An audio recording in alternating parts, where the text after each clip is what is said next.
Kumusta mga kabiyahe? Dito tayo sa gitna ng Middle East. Habang ginagawa natin yung provision crane, sira kasi yung boom niya. Pasimple tayong kumukuha ng video dito sa gilid. Ayan, nakita niyo na razor wire. Kasi dumaan tayo sa high-risk area. Kasama kasi natin yung superintendent namin. Kaya ingat-ingat sa pagkuha ng video saka pictures. Kasi bawal kasi talaga. Ayan, kaya tago-tago muna tayo dito sa gilid. Ito yung barko namin mga kabiyahe. Ganito siya kalaki. Nakita nyo.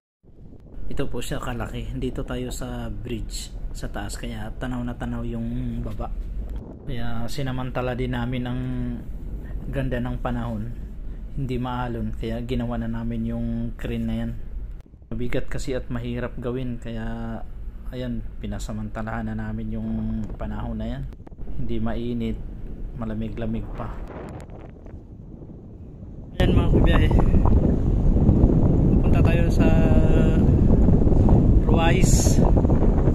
Shout out sa TFB, Taguig Friendly Bikers, at sa Dongay B Community, kay Master Chito Lopez, shout out sa'yo, kay Attorney Cromwell, City Garden, Sir Pedro, kay Madam Jean, shout out sa inyo lahat, kay Boy Gulay, o sa lahat ng mga riders dyan, shout out sa inyong lahat.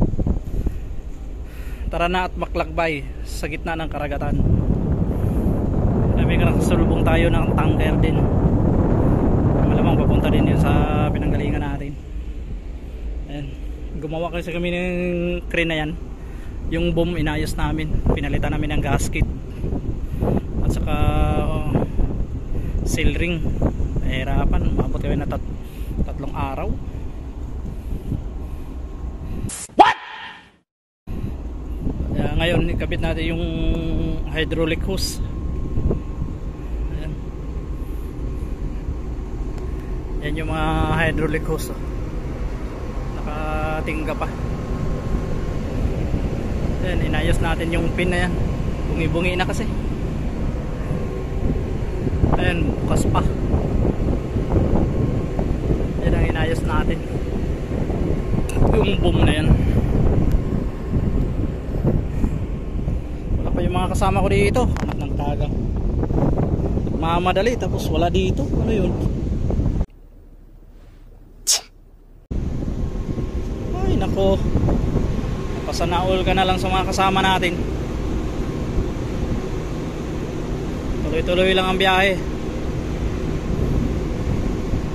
At huwag kalimutan mag-subscribe sa ating YouTube channel, Biyahe ni Tubes.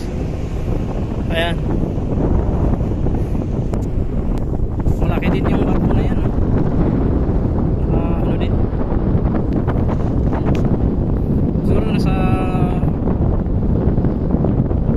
60 o 45 tonnage din yan. Ito kami kasi 62, parang Apromax na kalaki. May landingan tayo ng helicopter dun. Ayan, landingan ng helicopter yan,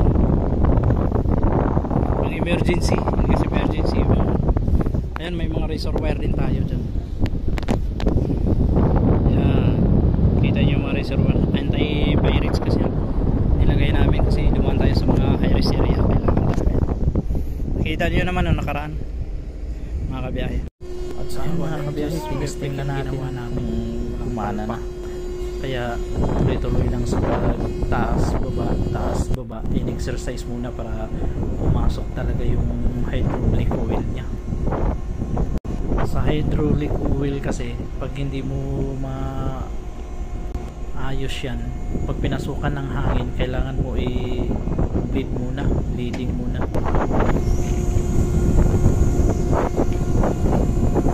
Sa wakas, perfect na. Alright, no leaking. Hanggang sa naisagad na namin pagtaas, hindi na siya nagpa-vibrate, kaya perfect na yung movement niya. Hindi na siya kumakalog-kalog mga kabiyahe. Salamat sa panonood. At hanggang sa muling pagkikita mga kabiyahe, paalam, God bless.